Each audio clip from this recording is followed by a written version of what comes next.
हमारी अफवाज ने कहा था कि हम जब करेंगे तो दुनिया देखेगी, और दुनिया ने देखा है, सबको दिखाया, दिन की रोशनी में दिखाया है। शाहिद आफरीदी को ना ज्योग्राफी पता है ना हिस्ट्री पता है।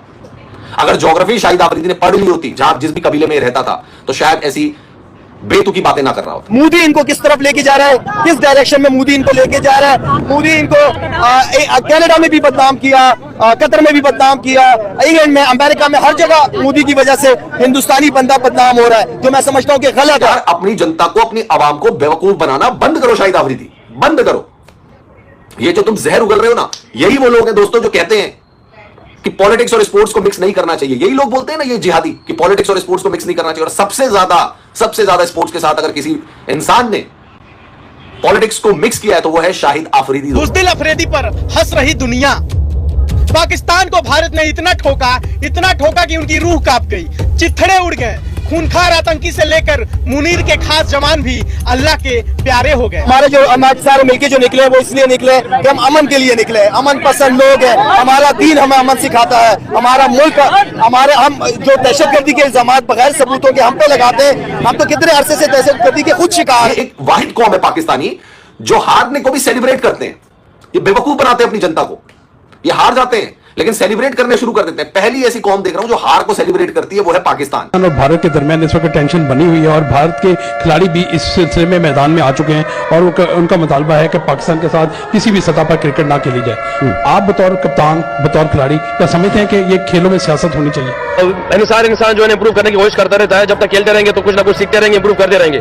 मगर सिर्फ यही की चीज है कि या तो विन है या तो लर्न है। ऐसा लगता नहीं है कि इतनी जल्दी सब कुछ जो है वो ठीक हो पाएगा। बाइक पे बैठकर, जिसमें हेलमेट भी नहीं पहना हुआ इसने, उसमें बैठकर ये विजय जुलूस निकाल रहा है, विक्ट्री परेड निकाल रहा है। फौजियों की इसने एक जर्सी पहनी हुई है 150 रुपए की, उसमें पहनकर ये जो है लोगों को भड़का रहा है और कह रहा है कि हमने जंग जीत ली, हमने जंग जीत ली। और फिर वहां पर कह रहा है कि मोदी ने हेट फैलाई है, मोदी ने हमारे सिविलियंस को मारा है, उनको इनकी कीमत चुकानी पड़ गई। वो पाकिस्तान को हल्के में ले रहे थे, पाकिस्तान ने ये कर दिया, पाकिस्तान ने वो कर दिया। आपने हमारे फूल जैसे बच्चों को, जो पाकिस्तान का मुस्तकबिल थे, उनको शहीद किया है, हमारे सिविलियंस को मारा है। हमने क्या, आप किसी एक का सबूत दिखा दो, किसी एक सिविलियन को हमने मारा है? नहीं मारा। लड़ो फिर हमारी फौज के साथ, तो पता चले कि तुम लोग कितने तगड़े हो। भाई तुझे पता है जंग जीतने का मतलब क्या होता है? कैसे तूने जंग जीती, जरा ये एलैबोरेट कर दे यार। मैं शाहिद आफरीदी से जानना चाहता हूं कि शाहिद आफरीदी, आप मुझे बस 5-6 लाइनों में बता दो कि जंग कैसे जीती आपने। शाहिद अफरीदी का चचेरा भाई था, शाहिद अफरीदी का चचेरा भाई था लश्कर में, बीएसएफ ने कुत्ते की मौत मारा उसको, बॉर्डर सिक्योरिटी फोर्स ने ठोक दिया शाहिद अफरीदी के चचेरे भाई को, तब से मुल्क लटका के फिर रहा है। फिर वो लाइन ऑफ कंट्रोल गया, वहां पे उसने धमकी दी, जो हमें कहेगा कि हम ऐसा वैसा। अरे ऐसे वैसे भैया सुनो, ये जो हमें धमकाने की कोशिश कर रहे हो ना, हमें धमकाने की, बेटा उत्तर प्रदेश के रहने वाले हैं, यूपी के, हमारा काम है धमकाना, हम धमकाते हैं दुनिया को। ये वो कौम है, हाँ। ये वो लोग हैं भाई जो मतलब जो आप कह रहे हो सस्ते कागज से, उन्होंने सस्ते कागज से बनाकर उड़ाए थे हमारे ऊपर। यही तो लोग हैं, पाकिस्तान वाले, ये कह रहे हैं हमने ये कर दिया वो कर दिया। इनसे प्रूफ मांग लो, कहते हैं अपने आप देख लो यार। हमारा वो जज्बा, हमारी सोच, सब कुछ बदल गया। आई फील कि बिल्कुल हम दोबारा से जिंदा हुए हैं। हमें एक नया मौका मिला है चीजें सुधारने का। तुम्हारे वो जो 9 एयर बेसेस जो ध्वस्त कर दिए, उनका क्या? तुम्हारे जो आर्मी के जवान के जो हमने कॉफिन देखे, उनका क्या? जो तुम्हारे आतंकवादियों को तुम्हारा आर्मी चीफ और वो सब सैल्यूट मार रहे हैं, उनका क्या? वही बात जो पहले भी हिंदुस्तान कहा करता था कि जी टेरर और टॉक्स जो है वो एक साथ नहीं चल सकती। अब ये भी कहा गया है ट्रेड और टेरर भी साथ नहीं चल सकता। उसके साथ साथ पीएम मोदी ने ये भी कहा है कि ब्लड और वाटर यानी कि वो भी एक साथ फ्लो नहीं कर सकता। ट्रंप ने मोदी जी को बोला कि भैया बाकी सब चीज तो ठीक है, ये आप न्यूक्लियर साइट पे कैसे मिसाइल मार रहे हो? न्यूक्लियर साइट पे मिसाइल मत मारो, अब तुरंत सीज फायर करो यार।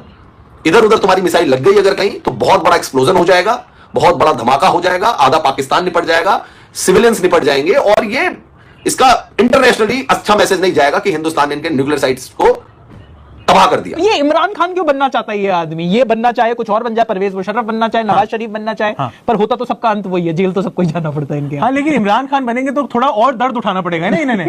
वो थोड़ा इमरान भाई के नाम पे मैंने सुना था कुछ एक्स्ट्रा दर्द उठा रहे हैं वो। शाहिद आफरीदी के साथ दोस्तों प्रॉब्लम यह है कि वो अपने आप को दूसरा इमरान खान समझने लग गया है।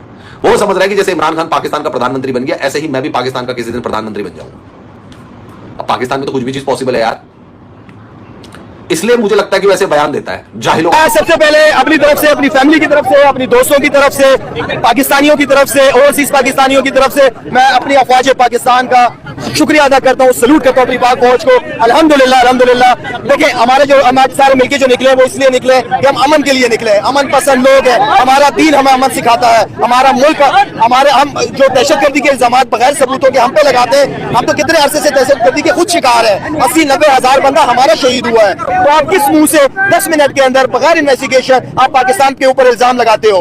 हर जगह हिंदुस्तानी बंदा मिलता है पाकिस्तान में, पढ़े लिखे, इज्जत वाले, अदब वाले लोग हैं, लेकिन मोदी इनको किस तरफ लेके जा रहा है, किस डायरेक्शन में मोदी इनको लेके जा रहा है? मोदी इनको कनाडा में भी बदनाम किया, कतर में भी बदनाम किया, इंग्लैंड में, अमेरिका में, हर जगह मोदी की वजह से हिंदुस्तानी बंदा बदनाम हो रहा है, जो मैं समझता हूँ कि गलत है, गलत है। इंडिया आगे तरक्की कर रहा है, हम उसकी तरक्की कामयाबी में हमेशा खुश रहे हैं। हम क्रिकेट आगे बढ़ रही है, हम क्रिकेट की बात करते हैं, लेकिन इसका यह मतलब नहीं अगर कोई दूसरी कौम अपने पांव पे खुद खड़े होकर आगे बढ़ना चाहती है, आप रुकावटें खड़ी कर देते हो।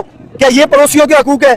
आपने हमारे फूल जैसे बच्चों को जो पाकिस्तान का मुस्तकबिल थे उनको शहीद किया, हमारे सिविलियंस को मारा है। हमने क्या, आप किसी एक का सबूत दिखा दो, किसी एक सिविलियन को हमने मारा है? नहीं मारा। लड़ो फिर हमारी फौज के साथ तो पता चले कि तुम लोग कितने तगड़े हो।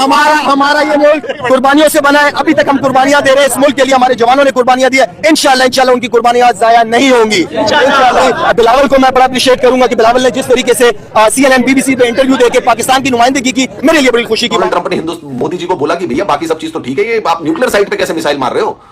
न्यूक्लियर साइट पे मिसाइल मत मारो, अब तुरंत सीज फायर करो यार।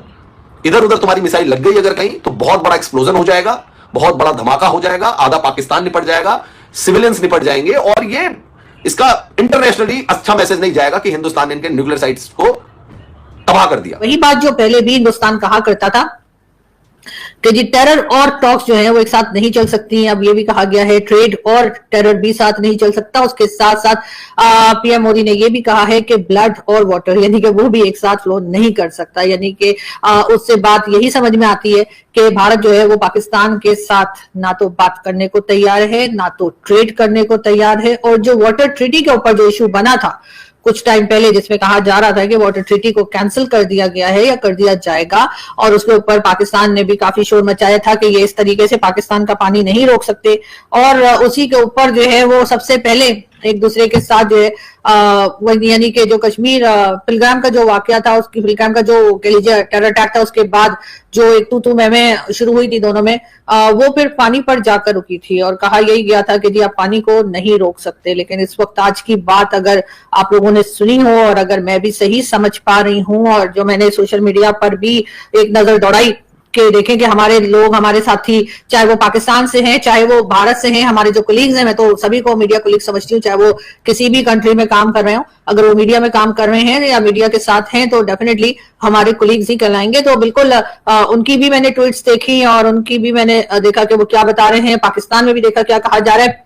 यकीनन पीएम मोदी की आज की बात को जो है दोनों कंट्रीज में ही बहुत ही सीरियसली लिया जा रहा होगा, क्योंकि जिस तरीके से उन्होंने बात की, हमारे यहाँ तो एक तासुर या एक इंप्रेशन ये भी था कि शायद अब जो है वो हिंदुस्तान पाकिस्तान के आपस की टेंशन जो है वो ऑलमोस्ट सब खत्म हो गई है और दोनों ने एक दूसरे के ऊपर अटैक कर लिया, दोनों ने एक दूसरे की ऊपर जहां जहां पर भी पॉसिबल हुआ एक दूसरे को नुकसान पहुंचाने का वो सब कर चुके। तो अब जो है अब जी बातचीत पर